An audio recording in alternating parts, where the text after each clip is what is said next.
Well, I'm Mrs. Voorhees, an old friend of the Christies.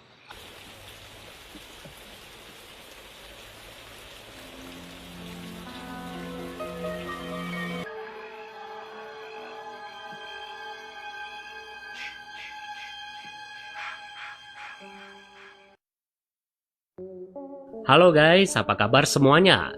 Kali ini saya akan menjelaskan alur cerita film yang pastinya sudah tidak asing lagi di telinga kalian, yaitu Friday the 13th. Jika mendengar judul film ini, pasti kalian akan langsung mengingat tokoh utamanya kan? Ya, siapa lagi kalau bukan Jason Voorhees. Jason merupakan karakter psikopat fiksi yang sangat populer di bumi karena kesadisannya saat membunuh korbannya. Dia digambarkan sebagai sosok pria berbadan tegap, memakai topeng hoki, dan selalu membawa golok ataupun senjata lain.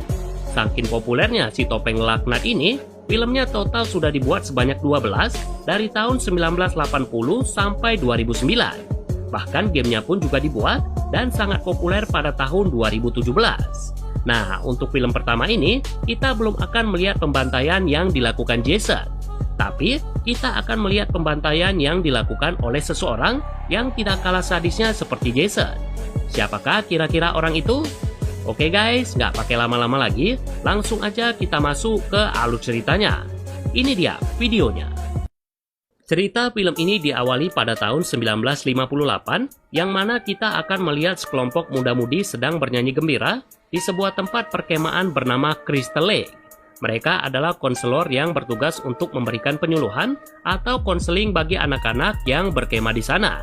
Nah, dua dari konselor yang bernama Barry dan Claudine tiba-tiba cabut dari sana karena sudah tidak tahan dengan barang masing-masing.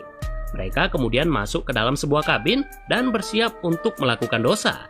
Baru aja mau bersenang-senang, mereka dikejutkan oleh kedatangan seseorang.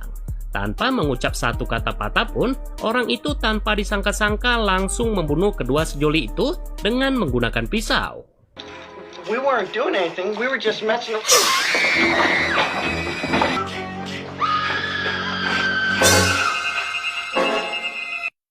Setelah kejadian mengerikan itu, scene kemudian melompat jauh hingga 21 tahun kemudian, atau tepatnya tanggal 13 Juni tahun 1979. Di sini kita akan ketemu dengan seorang wanita yang selalu tersenyum, seperti orang yang tidak ada beban di dalam hidupnya, yaitu Annie.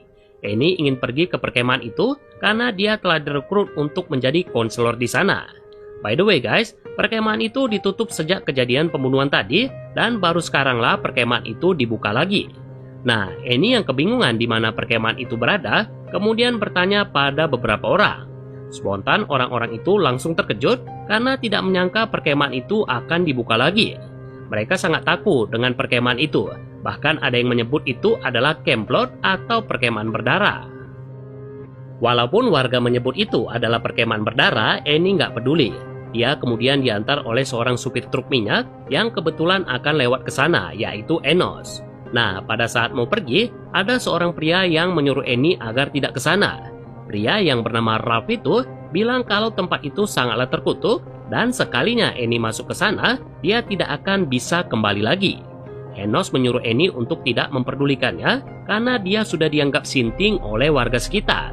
Dibilang sinting sih enggak juga guys, karena dia menyadari bahaya di perkemahan itu sejak kejadian pembunuhan tadi.